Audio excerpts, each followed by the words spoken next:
bien, nous représentons d'abord une famille, la famille Franz Ziripel, et puis aussi un groupe, le groupe Accor.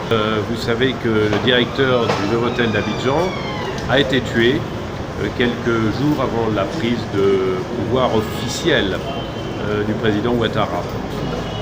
Ce décès a causé bien des émois. D'abord le drame, un deuil pour la famille, ensuite des questions évidemment pour le groupe Accor. Qu'est-ce que les miliciens sont allés faire dans cet hôtel? Que venaient-ils chercher? Pourquoi? Qui a donné l'ordre? Et quels ont été les derniers moments de Stéphane Franz Ziripel? Ce sont toutes les questions qui seront posées devant cette cour d'assises. Écoutez, les arguments forts, c'est que nous souhaitons que ceux qui ont commis ces actes soient punis et que dans l'histoire du pays et via la justice, on puisse dire pourquoi et comment ce directeur du Novotel d'Abidjan a été tué. C'est la réponse normale à un assassinat, eh bien la justice. C'est la justice qui doit statuer et la justice va statuer. Qui fait partie des ravisseurs du Novotel et en liberté provisoire depuis le début de l'instruction. Tout ça extrêmement curieux et grave. Et ce même ravisseur qui est occupé est aujourd'hui absent. Il y a un problème, c'est sérieux. Un problème de légitimité, d'équité de la justice ivoirienne. Alors, ils ont renvoyé au 21 février que tout cela soit réglé. Nous espérons que cela sera réglé, mais ça n'augure pas de bonnes nouvelles concernant. Voilà, nous sommes inquiets.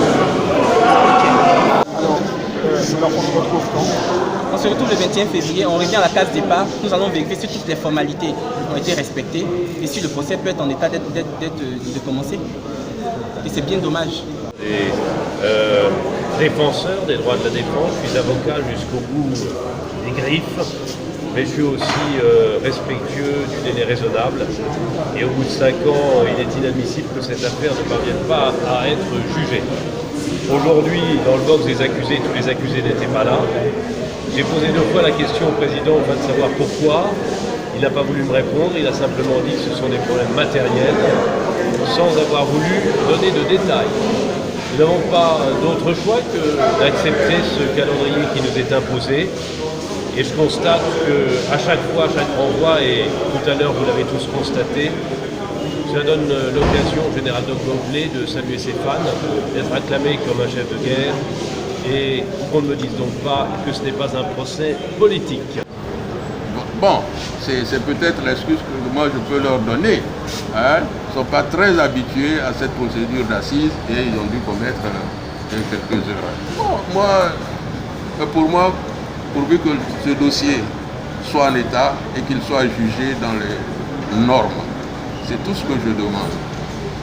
Là, je suis intervenu pour dire que si on renvoie à 2 ou 3 jours, on reviendra encore parce que les avocats qui vont être constitués sont des avocats comme nous.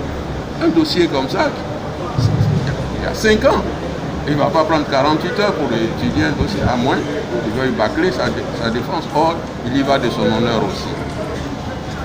L'avocat de la défense, l'avocat commis d'office, même le 21 février peut demander un renvoi.